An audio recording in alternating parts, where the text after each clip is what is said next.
a few minutes. First, I have some very brief announcements. Our session today will not open audio or video lines for attendees. However, we do very much welcome your questions and your comments, and we encourage you to submit them at any time. You can do that by entering them into the small chat window. In fact, it's very small. You might want to make that pop out. You have the option to do that.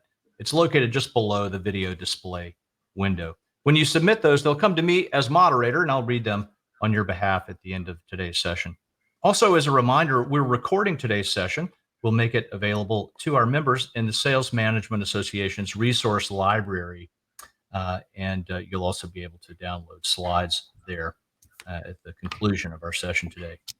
Our session today is one in a series of web-based Sales Management Association presentations that feature practitioners and thought leaders in the field of Salesforce effectiveness. The Sales Management Association is a professional association for sales enablement, sales operations, and sales leadership professions.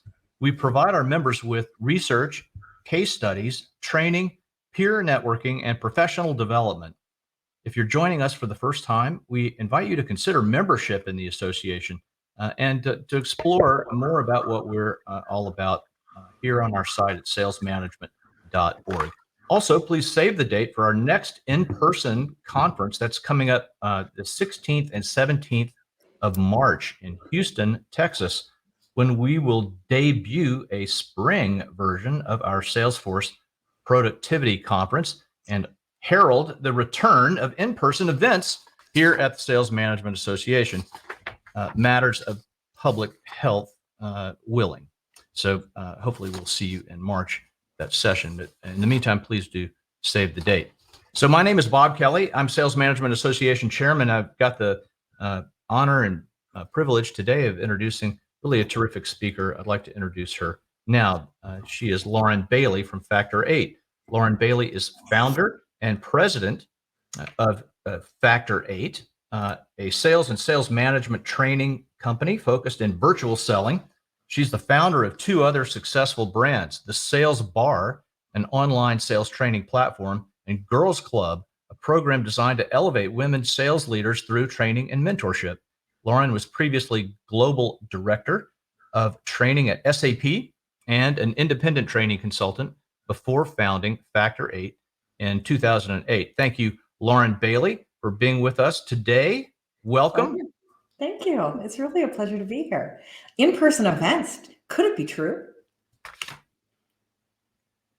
Let's just root against Omicron and other unnamed variants, and let's just get on with things this spring. Let's just hope that's how it works out. I hope for everybody that is the case. We took matters into our own hands recently and took the kids to Disney and Universal just a month ago. And I will tell you what, if you don't come back with COVID after being there, I think our antibodies are live and kicking and doing very well. So I was happily surprised we didn't come back ill and excited to be back out in the world again. Well, good. Looking forward to your remarks today. Great. I'll leave you to it. Thank you so much. It's a pleasure to be here.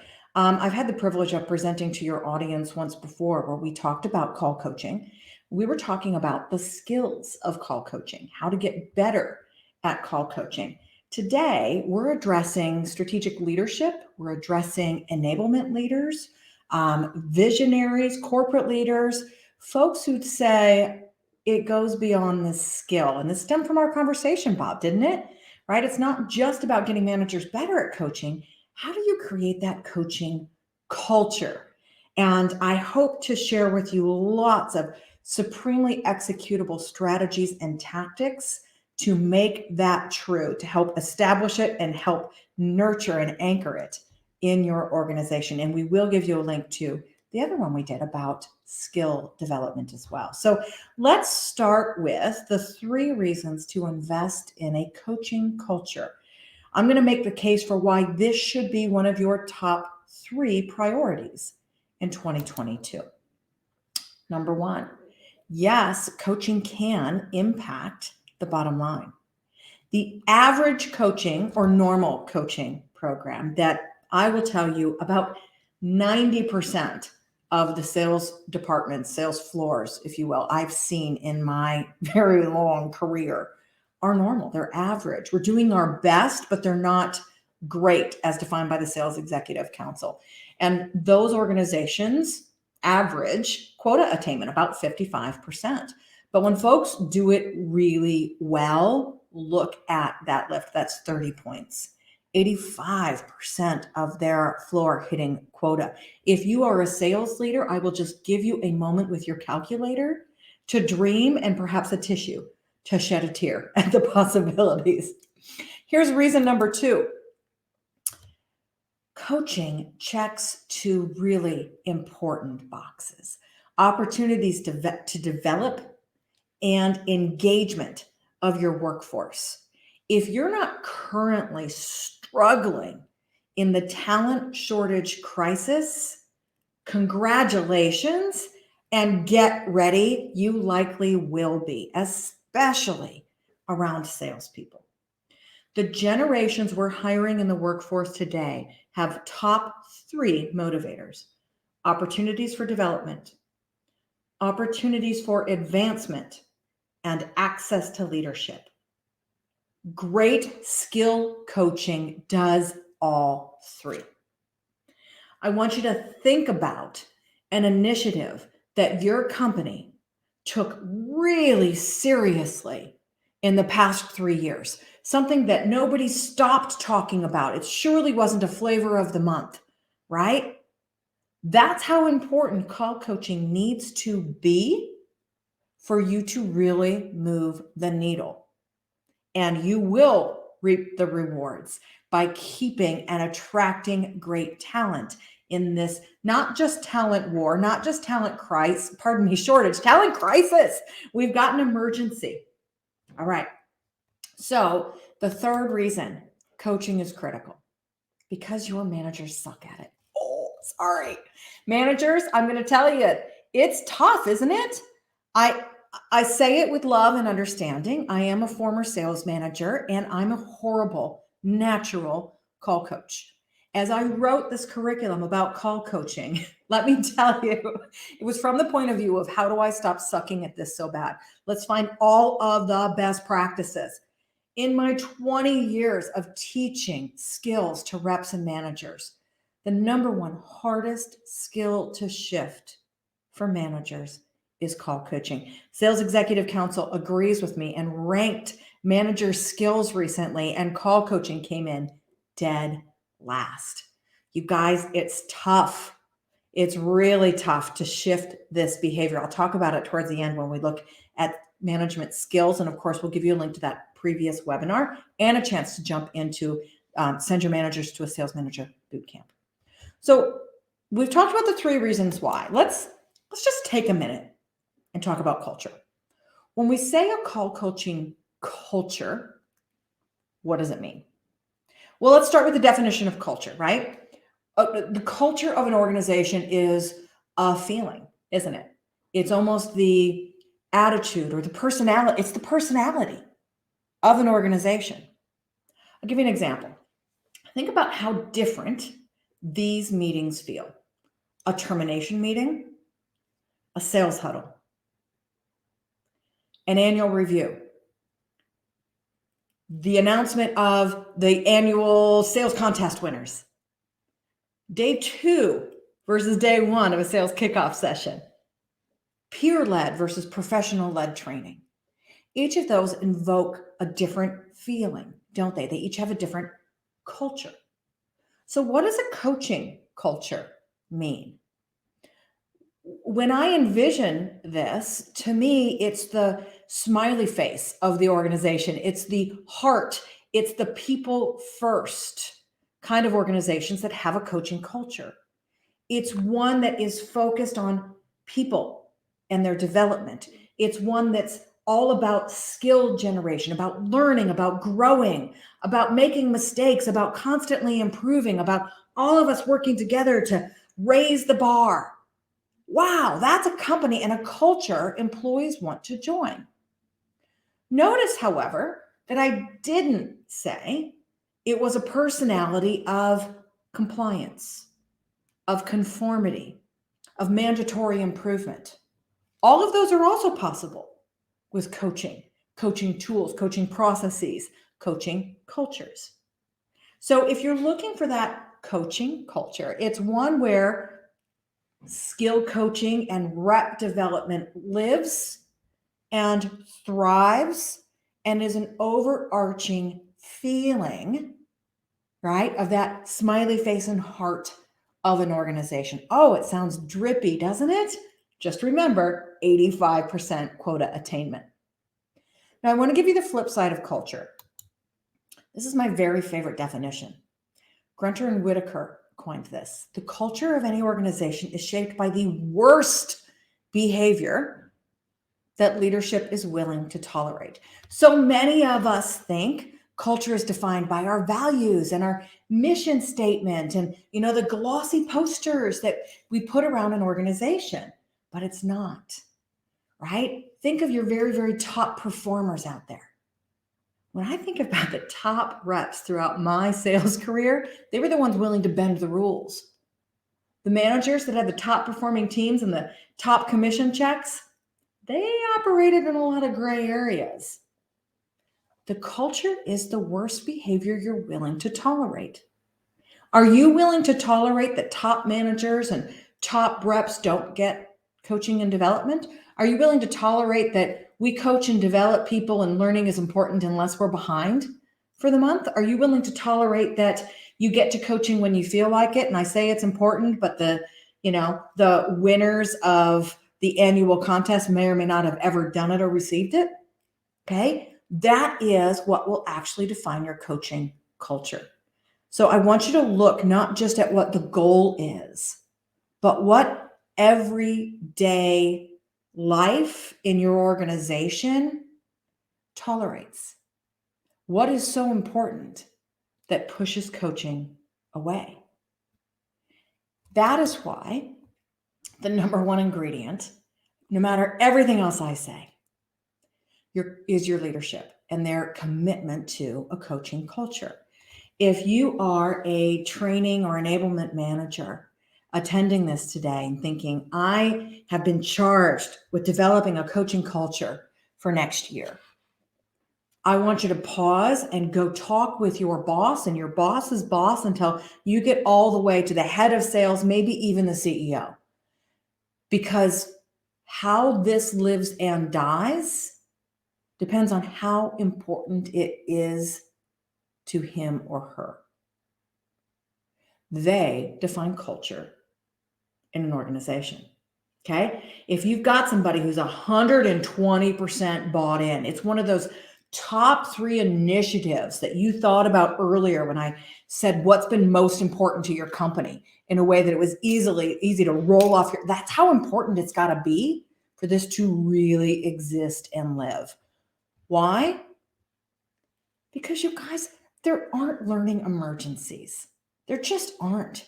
There are deal emergencies and there are customer emergencies and there are compliance emergencies and hiring emergencies and legal emergencies and finance emergencies and lots of HR emergencies. But there's very seldom a skill emergency. So coaching and skill coaching and training and development and all those smiley face heart things that go into a coaching culture get deprioritized. Not just on a daily, if not on a daily, surely at every end of month, okay? That's the hill you're about to climb. It can be climbed, but I think that's why only about 10% of the, I've got to get to 1,000. I'll say hundreds just to be safe, of sales organizations I've stood in and been a part of in my 20 years in this industry. That's how rare it is.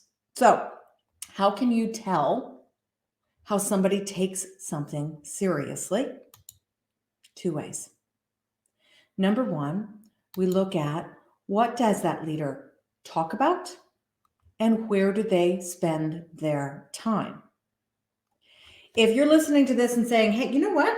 We got this nailed. I think we've got a coaching culture. You can go and investigate by pulling up your sales leader and your sales manager's calendars. How often do you see skill coaching there? I'm not talking about a performance one-on-one meeting. I'm not talking about sales huddles. I'm not talking about pipeline meetings. I'm talking about skill coaching, call coaching, development. How often do you see training on the calendar? If I were to sit like a mouse on your sales floor, and I used to do this, I used to benchmark sales organizations around the world, and I would sit there and people wouldn't know who the hell I was, right? And I would just listen, close my eyes, and I would listen to what I heard the managers talking about. Do I hear people talking about, let's get to your coaching session? Do I hear people talking about, that's great improvement? Or do I hear people talking about, get on the phones, right? There's people on hold if you're inbound. Let's get those meetings booked if you're an SDR, right? Sales numbers and hitting goal tends to overshadow everything else in our world of sales. That's why it feels like an uphill battle.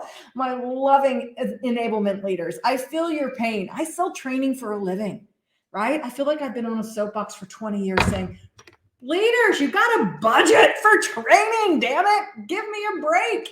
You can't just get out there and play games and never practice, right? All right, so get your leaders involved. Help them get it on their calendar. Help them talk about it at the sales kickoff meetings, at the one-on-one meetings, at the team meetings, at the company meetings. Help get questions about coaching and skills and people development incorporated into performance one-on-ones, annual reviews. Get it on your gamification boards, your sales leader meetings.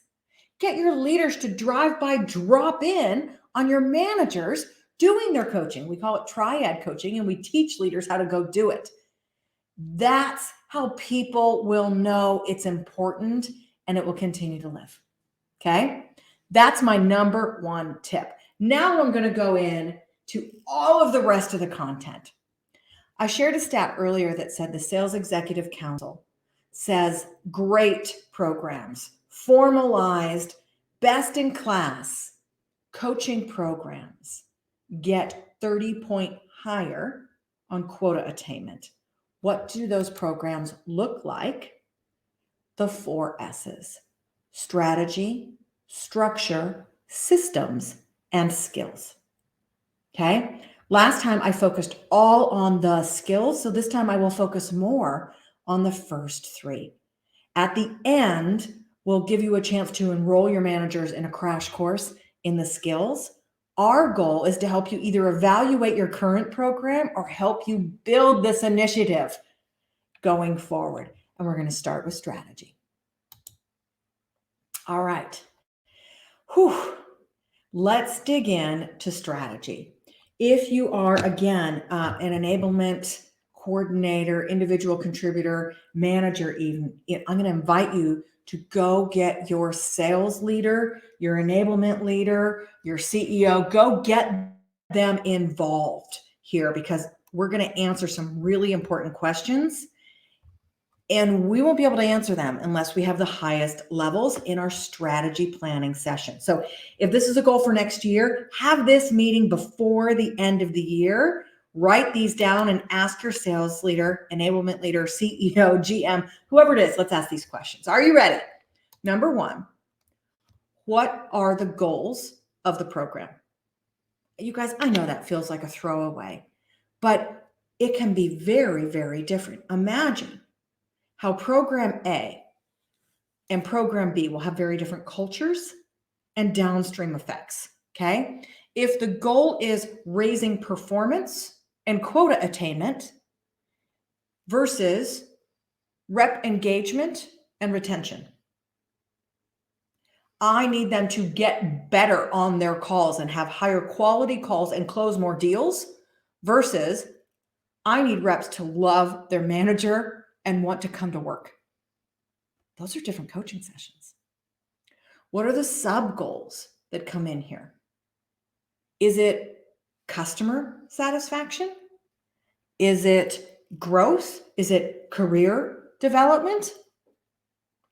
I will tell you, I worked with a company with about in the software space, SaaS. There were probably about 1,000 people in the sales organization. They brought in a conversational intelligence tool. We'll talk about the different tools when we get to systems. And we were really excited. Listen, I love conversational intelligence is call recording, you guys. It's your chorus, your gong, your exec visions of the world. And it's incorporated into phone switches and CRMs, Concur, all kinds of different places. But I love them, right? A key part of every Factor 8 training is that we record calls. We go make blood calls, record them, and listen to them. So I feel handcuffed if I don't have call recording. You may as well. I was so excited when this company was bringing in call recording because we were in the middle of helping them scale. And instead of finding that managers were trained on how to record calls and coach calls, I found leadership was given the tool for compliance purposes and did one blanket warning across the organization. And anybody who didn't answer the phone talking about being on a recorded line or outbound talk about being on a recorded line, they were instantly fired. And the leader would come up with different keywords that he wanted involved in every single sales call. People got one warning, and then he set the keywords in his compliance software, not his coaching software, but his call recording compliance software, and just did mass firings across the organization. You guys, if that's the goal, make sure you know it's the goal and don't waste time on all the other parts. All right, got it. You got me, right? What is call coaching not? One answer might be it's not new hire training. We're not going to give managers a coaching tool and expect that they're going to onboard new people solely using call recording. You may say it's not compliance based. You may say it's not how to save D employees, right? You may say it's not anything to do with performance or measurement or reward and recognition. Okay. So try to get a couple bullet points under both of those. Third question, what will it look like? Is it group coaching? Is it training? Is it one-on-one? Is it required? Does it happen daily? Is it just for newbies? Is it a long conversation? Is it a short, quick hit? Okay, get people to brainstorm how they're envisioning it, because there's a lot of options I just went through, aren't there? Number 4, when you talk about culture, you got to talk about what does it feel like? Is this a time where we're doing deep thinking and contemplation? Does it feel like, whew, I just had a deep lesson. I learned so much. I got to sit down and think about it. Or does it feel like, I rock. I'm a superhero. I can't wait to go get on the phones. Right? You've got to define, are my reps going to get a lot out of it, or are they just going to look forward to it? If you don't decide what it's going to feel like, I will tell you, it will absolutely become something that managers and reps alike avoid. Why? Managers' number one mistake is loading up the things that reps are doing wrong. Nobody likes coming to that meeting. I'll tell you more about that when we get towards the end, okay? We're getting by now that this is a group project, right, everybody? These aren't things you get to come up with on your own. You've got to brainstorm this with your leadership team, with the strategy team. Maybe you've got a committee that's all about a coaching culture. Number 5, how will we measure success? Do we have a tool that's going to measure our skills and look at a skill lift?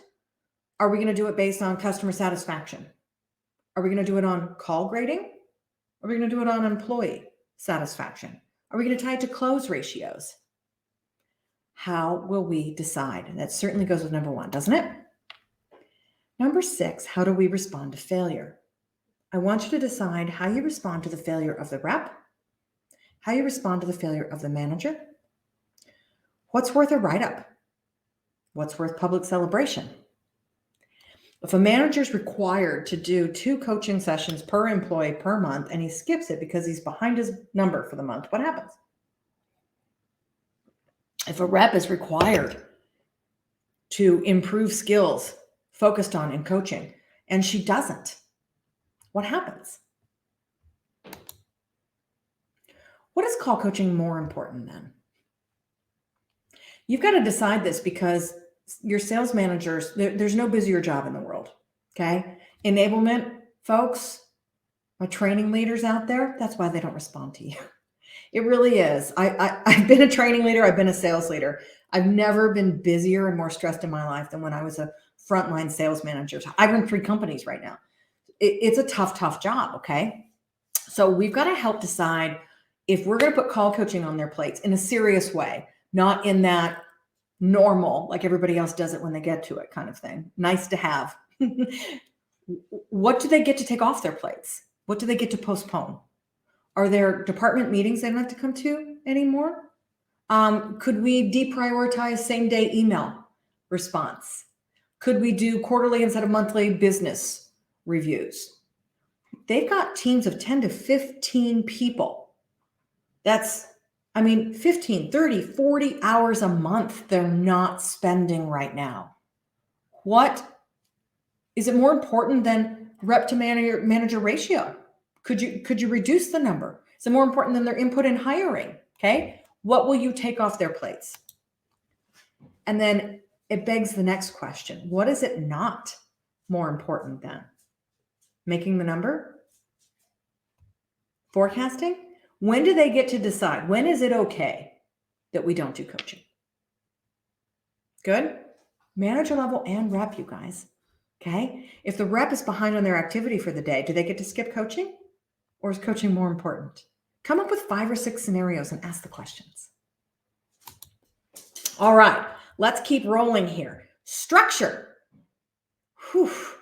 When you start to make coaching more official in your organization, you'll soon find you're missing some key components. So I'm going to share for you the journey I've seen most sales organizations go through when creating this structure.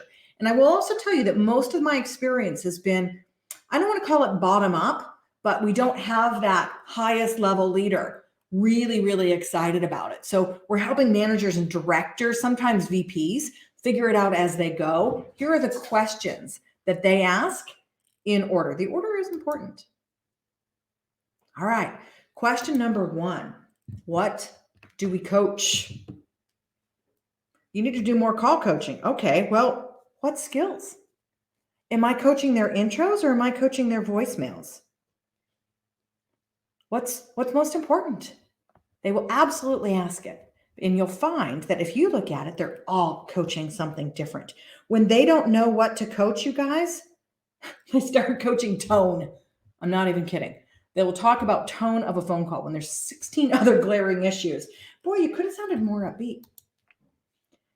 Now, the next question that comes is what defines good?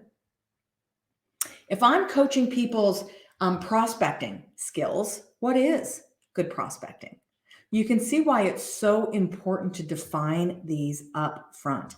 Scalability is key across your management team, right? We need to be able to move reps between managers. And when manager A coaches that a voicemail looks like this and manager B coaches that a voicemail looks like that, we've got troubles. Okay. Coaching, what defines good is absolutely critical. Now, how we measure it comes next. Let's get that on a form somewhere, right? The QA forms. How are we going to track this? What's a 5? What's a 1? They're going to need some input. Consistency is critical. Now we start to look at, okay, well, what are the manager expectations? Because by your 17th meeting about developing the QA form, the smart managers quit coming. They will not come to these meetings anymore. Is it required? Are they required to give input? Are they required to do coaching? Are they required to fill out the form? How many are they required to do every month? Where are they required to store it? How often are they supposed to coach? Who are they supposed to coach? When are they supposed to coach? What? You're getting it, right? Then that starts to get into coaching schedules. If we're all off the damn floor coaching, who do people go to with questions? We try to make strategic choices about who coaches when, who gets coached how often. I'll give you some more on that in a little bit, and who's covering.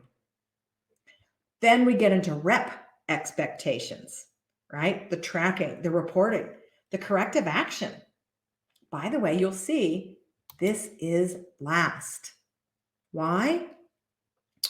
If you want a coaching culture, of development and improvement. You're not going to start with how you fire a rep for having crappy skills. That's all there is to it. All right. Most important thing in this structure, folks, is don't wait for it. Just do it. Okay. Otherwise, you can spend months, and I've watched it wanting to pull my hair out. The 17th meeting about what goes on the QA form. Don't let coaching wait for that. Get started and define it along the way, or outsource it, or bring in help. It need not be perfect. Because as soon as you decide you want to get it on a form, here's one that I've created, then you've got to decide, well, how do I grade it? And what is a 5? And how does that differ than a 4? Well, let me create 17 other pages of definitions of what good looks like. And about in the middle of that, when everybody gives up, you'll notice it's not at all what your training department's teaching. All your managers are different, and training isn't teaching it that way either. We're trying to make a subjective something objective here. A form is important, however. Okay. Why? Consistency. It sets the expectations. It also is going to help you pull out rep trends, right? Sue really got better at this. Now she's working on that. And team trends. Wow, everybody on my team is really struggling with this voicemail kind of thing. Let's talk about it in a manager meeting. Guess what? We're all struggling with voicemails. Hey, training department, help us out. Okay. It also helps with retention. A form like this should be the final exam for your onboarding training. They need not score an A, right? But this is what good looks like in your organization. Use it everywhere. It also prevents be like me. It's another coach astrophy, as we say. Something that is tough for sales managers to get past is you need to sell like I used to sell. You need to say it like I used to say it. A good standardized coaching form can prevent that. It also prevents managers' coaching tone, which I think is pretty critical. All right, the next thing I suggest as you're going through with processes, just set a coaching time goal. Okay? Here are some pretty standard ones out there. If you want your managers coaching 8 to 10 hours a month, know that that looks like about 30 minutes a day. Okay? If I'm going to coach about 30 minutes a day, how many people on my team can I get through? Right? I've seen some crazy goals out there. It's really easy when you're far away from the job to say managers should spend 50% of their time coaching their people. I mean, why the hell else would I hire them? All right, 20 hours a week coaching. It's just never going to happen, you guys. By the way, 15 to 20 hours, that's about an hour a day. I did this math a little differently, right? I used 18 days instead of 20. Why? Because there's always people with a day or two off, and nobody coaches the last day of the month when they're trying to, get deals in. I averaged it of about 12-ish people on their team. I've seen it higher and lower than that. By the way, Exec Vision and Bridge Group did a study a couple of years back, and they asked managers, how much time do you spend coaching? Managers answered C. Gosh, I'm going 34, 40 hours a week. It's about 2 hours a day.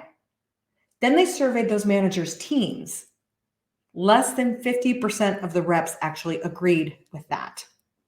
So we think we're spending all this time coaching our teams, but we're not. And by the way, sometimes that's just because we define coaching differently. I met with you. We talked about your number. That's not coaching. I met with you. We looked at your deals in the pipeline. That's not coaching. Okay, so we're going to have to define what it is and what it isn't. And let's get realistic with the goals that we set for our teams. Now, how the heck do you get to a team of 12 to 15 reps and give them all equal coaching? The answer is you don't.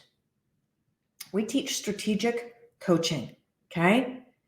The D employees, you know who I'm talking about, the ones who aren't at quota, won't make quota, might be on a write-up.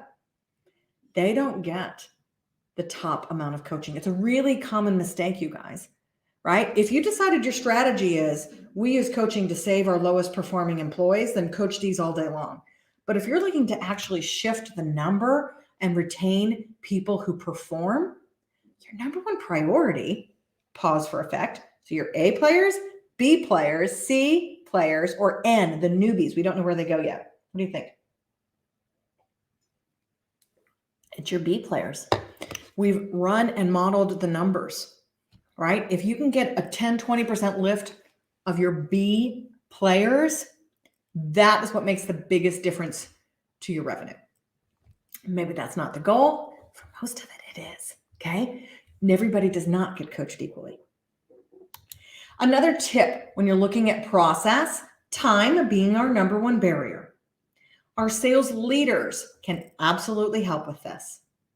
We need more notice for meetings. We need to regularly encourage managers to ask about deadlines and urgency. When they have 4 hours a day of preset meetings, some coaching, some department, some pipeline, some one-on-one, some strategy, whatever it is, they can't pop up and give you that report on a dime. They can't last second join your meeting or give you that answer or report or email. It means you as a leader have to plan ahead more. Tools will help. If you want managers to coach 20 hours a week, which is ridiculous, let's say 20 hours a month, but they have to catch reps on live calls, half of that time will be spent trying to get on those live calls. Even if you're inviting them to Zoom meetings, people don't show, we forget to record, the customer can't make it, get a conversational intelligence tool, Chorus, Gong, Exec Vision.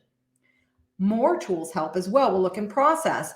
Coach like gamification and call coaching tools like Ambition and Level 11, love those. They actually help you record the coaching as well, taking it off their plates. When we're looking at skill gap trends, that's why you have a training department or training budget. If you expect managers to hire them, train them, and coach them, you will constantly be disappointed, right? So as a leader, that means you have standard data roll-up expectations.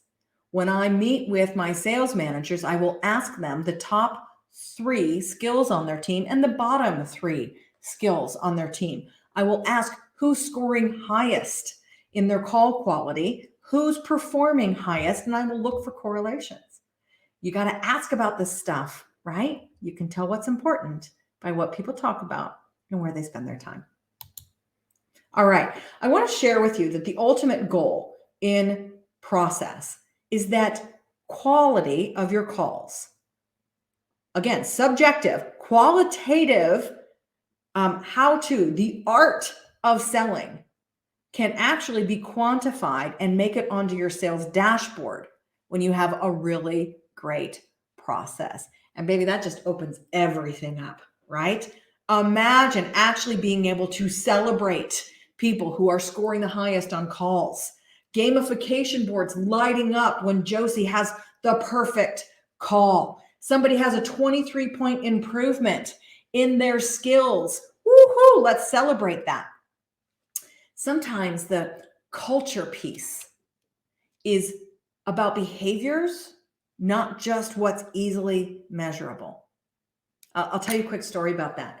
One of my very favorite sales floors I ever visited was Yelp in Phoenix, Arizona. They're known for bringing in very, very young people, early career. And they had all kinds of really fun stuff, right? There's a gong and there's free cereal and there's a ping pong table. And frankly, those becomes table stakes in professional sales organizations, especially large ones. They had annual contest winners. They had monthly contest winners. By the way, they got immortalized in black velvet hanging up on their walls. It was just super cool. But here's what I love the most. They had axes hanging around, and people would decorate them and their name was on them. And of course they were, made to look bloody and awful and scary. And I asked Hayward, what is up with the axes? And he says, this is actually my favorite contest. Every month, all the managers come together and they vote on one rep who had to chop their way out of a bad situation, right? Imagine if you started the month with 23 returns, right? If you started at negative and your attitude and your behaviors helped you overcome big obstacles, you got an axe on the wall. And I don't think there was any bigger accomplishment, right? No bigger source of pride. When you can quantify, when you've got the process put together, right, for skills, you can reward people who are improving and learning and growing. And that goes a long way towards a sales culture. Just start with the basics. Like I said, you just do it, right?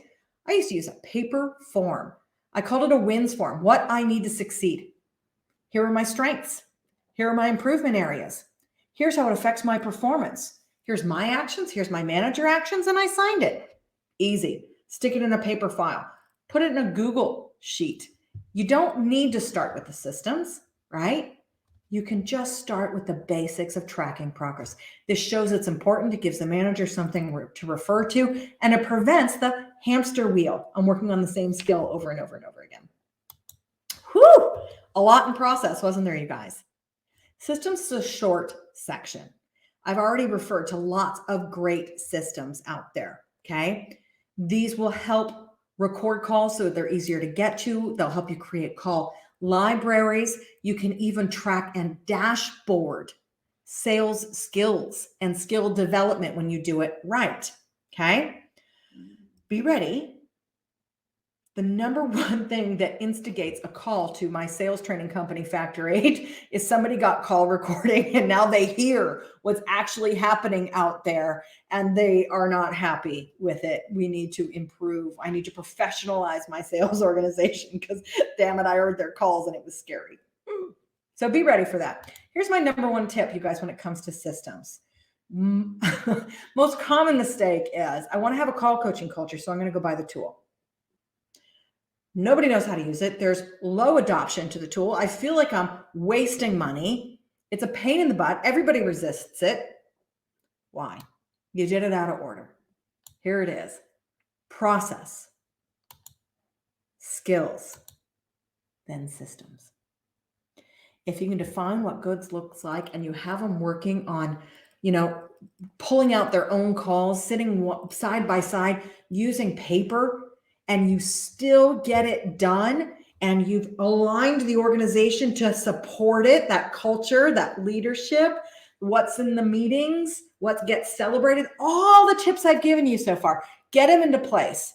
Then buy them the tool. They will sing your praises all day long. If they're telling you right now they're not coaching because they don't have the tool, that's crap. Get it in place. They can't coach as much. They can't coach as often. But if you don't build the muscle first, the tool won't fix it. Ooh, I might be very unpopular soon. It's the truth. Bob, I think after our last session, what was the term you used? Radical honesty? You'll have to tell me when we finish this up. I like to say things that aren't popular. Systems. You need to involve some people in this, okay? Absolutely start with your legal department. They typically are the only ones who would block bringing in something to help with call coaching. Why? Because there's one party and two party states.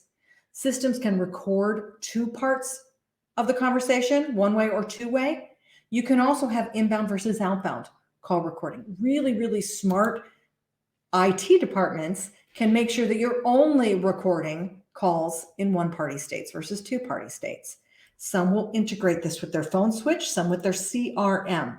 Okay, like I said, automatic state recording or auto notification can be programmed into your IVR. You want to talk with your data analytics and your ops teams, right? Let's look at those dashboards. Let's plan to get the data there. You may actually own a tool that has this functionality already that isn't being used. Check it first. I've seen it happen. And of course, most important, you've got to involve your enablement, training, QA departments. Right? They want to use call recordings in training. And if they're not, they're missing the boat. You want their help setting up call libraries. You want their help defining what good is. They have to be involved with it so you don't define it over here and they teach something different over there. You can't throw it over the wall to them. Okay? Get them involved early. All right. We're going to spend just a couple minutes in skills and we're going to wrap it up and take your questions. All right. The final S are skills. Like I said, it is the number one hardest skill to shift in managers. When I first started teaching call coaching 15 years ago, it was an hour class.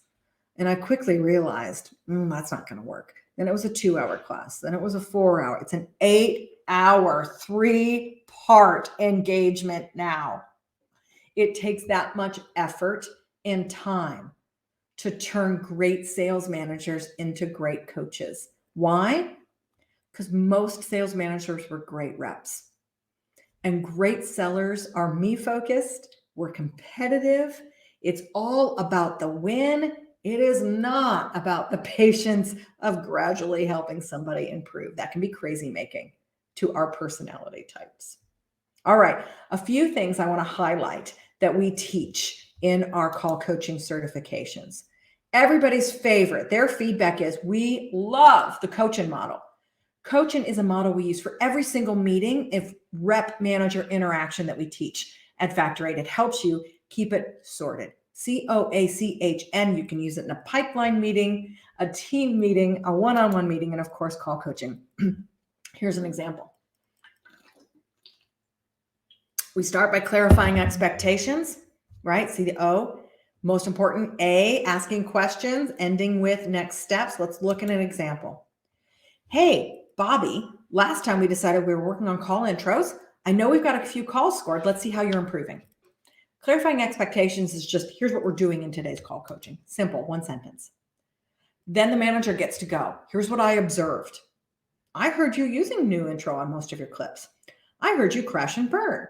I heard you, whatever, okay? This is where we spend most of our time in the A. Hard to get managers to do.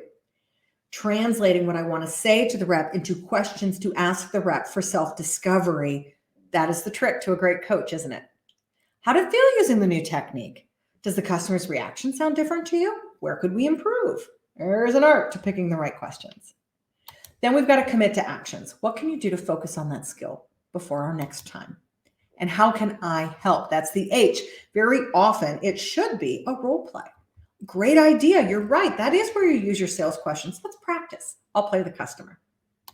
All right. Next steps.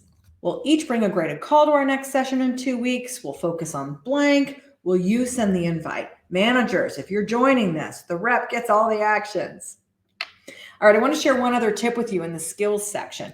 The number one Coach Astrophy we talked about was that Debbie Downer. Remember her from Saturday Night Live? It's just so hard to stop ourselves as professional sellers from giving a list of 5 things that a rep needs to improve for the next time. 5 felt generous to us, right? Well, I'm going to give you this ratio instead. Flip it. Remember, talent crisis, rep engagement and development. 5 attaboys, 1 improvement area. The entire focus of our 3rd step of the call coaching certification is getting managers closer to this, because I will tell you, it starts opposite. 5 things to do, 1 begrudging compliment. Doesn't work, folks.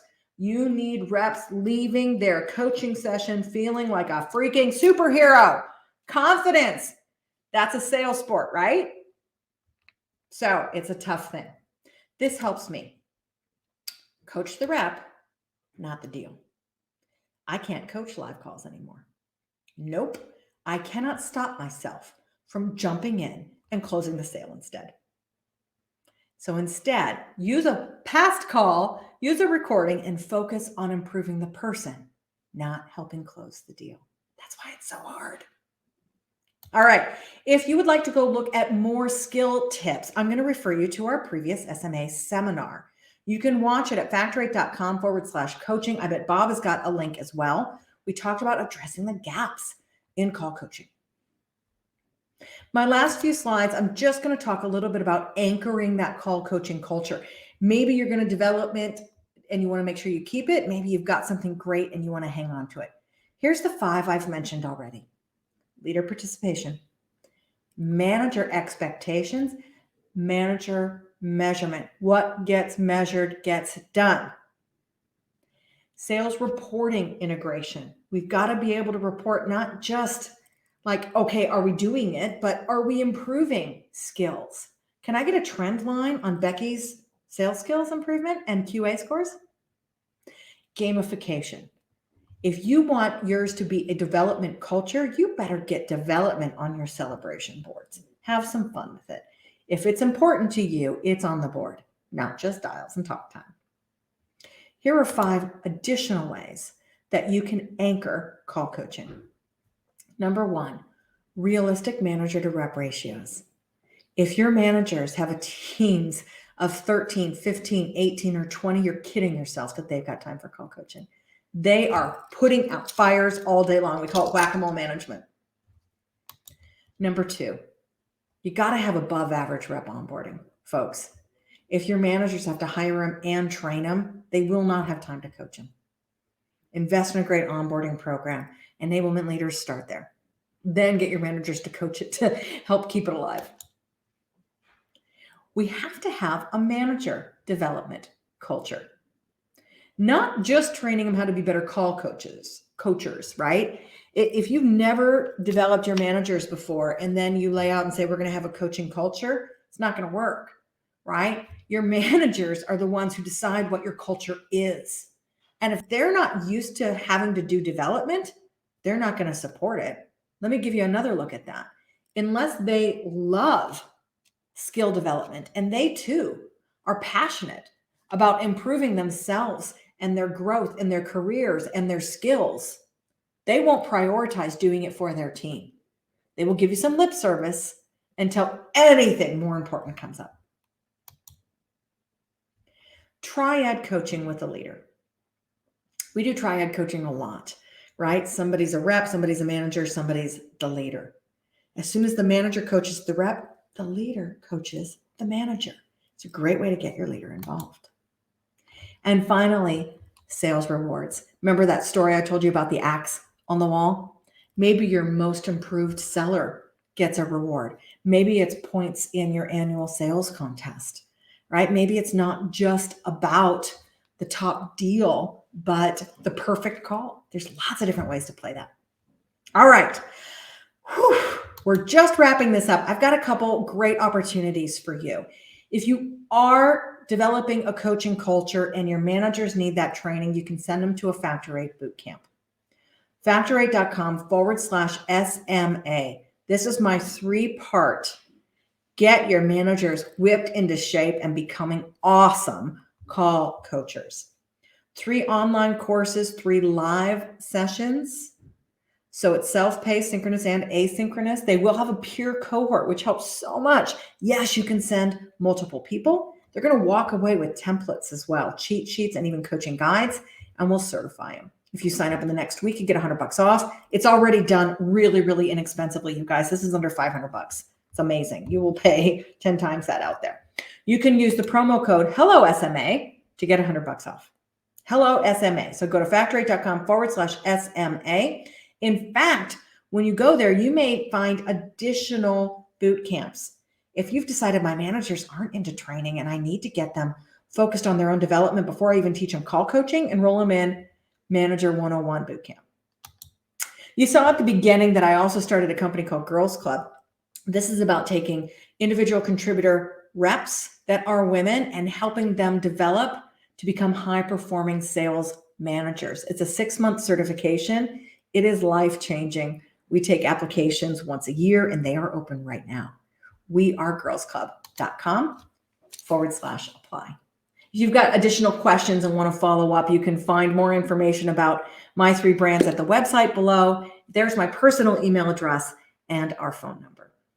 Bob, did we get any questions?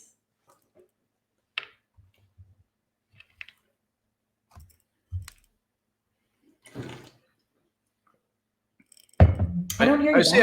I've committed the signature mistake of virtual content. It's signature because everybody's done it. Right. Anyway, I just wanted to thank you for a great presentation. Inspired as always and very insightful. Really appreciate your taking the time to be with us. We do have a couple of questions, and I know you're willing to take a few. So we've got just a few minutes. I'm going to try to get at least a couple of these in. So the first question is about coaching, defining coaching. Obviously, this is a point of ambiguity for a lot of people in the organization. Is there a easy way you have for us to think about this question? Yeah, really good. What I've talked about for the last 55 minutes is skill coaching or call coaching. There is a style of management called coaching, and the hallmark is that you coach by asking questions. I'm not going to tell you, I'm going to ask you. Because we know self-discovery helps me learn it, helps me retain it, helps me be inspired and committed to it. Great leaders ask questions. So if you're doing one-on-one meetings and you're asking questions, are you coaching? Yeah. Are you creating a coaching culture? Sure. Is it about skill development? Is it about call coaching? It's not what we talked about for the last hour. I would say that getting folks to lean in that direction is a massive uphill battle. It's worth it. It goes hand in hand with developing their skill coaching skills. I prioritize call or skill coaching higher because we're going to move the number as well as engage the employees. But when they get great at it, it will bleed into other meetings. Sounds like it's important to have clarity around just what it is within an individual organization. Yeah, I'll tell you what, people will come and say, we're really looking for coaching training. And then we talk about, do you have call recording or skill training? Or are your managers doing any coaching? They're like, we've never done that once in our lives. We're like, pause. Are you just talking about having your people be better leaders? Or are you talking about actually doing skill coaching and defining what good is? Because there's a big difference. Yeah, gotcha.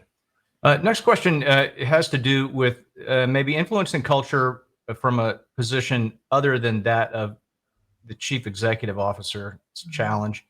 Right. One of the attendees asked, how can the training department really influence culture? You might have talked a little bit about this already. Could you comment further about how we do this as middle managers? It's so tough. The fact that you have to ask the question tells me you've got an uphill battle. And I've led several training departments. I get you. It is tough. So the very first piece of advice I have there is don't go try to influence this on your own. I get it. You usually are on your own and they don't return your calls and they don't show up for meetings and they never answer a freaking email, but book the meeting again. Get your sales leader committed. If it's important to them and they've charged you with, we're going to develop a coaching culture, but they're not willing to come to the meeting, then deprioritize it and spend your time and money somewhere else because it will not live. Okay, now answer it anyway, Lauren. How do you do it? A lot of communication, a lot of reward, a lot of buy-in. Go get other sales leaders involved. Get them enrolled, get them bought in, have them help develop what good looks like, have them help pick the system if that's where you're going, have them help develop the QA form. But if you think you can build it and toss it over the wall and it will live, I'm so sorry to tell you it won't work. At the very least, start smaller and say, okay, we're going to define what good is and we're going to create forms and we're going to coach in training. And maybe you'll do so well that managers will start to sniff around. Wait, that's really, could I get a copy of that? That's really good. Maybe you could invite them in and be judges. Whoa, now they're exposed to what a great thing you're doing and they're going to try to adopt it. There's one idea for bottom up. Good luck. It's tough. I know it is. Yeah, it's a nice and clever idea for those in an unfortunate enough position to not have the support. Most of us are. Great. Well, sadly, we're at the end of our time together. Thank you again, Lauren Bailey from Factor 8. Terrific presentation on a really important topic. We really appreciate it's my pleasure. contribution. I hope to see you guys in boot camp and at our next presentation together, Bo. Yeah, sounds good. Well, listen, before we sign off, I'll just remind our audience that our next Sales Management Association webcast is Wednesday, January 26th, when we'll host a first look at recently concluded research on measuring sales compensation program impact. Fascinating research. You can learn about this session and many other sessions on our site at salesmanagement.org. I'm Bob Kelly, Sales Management Association Chairman. Thanks again for your time and attention today. Goodbye until next time.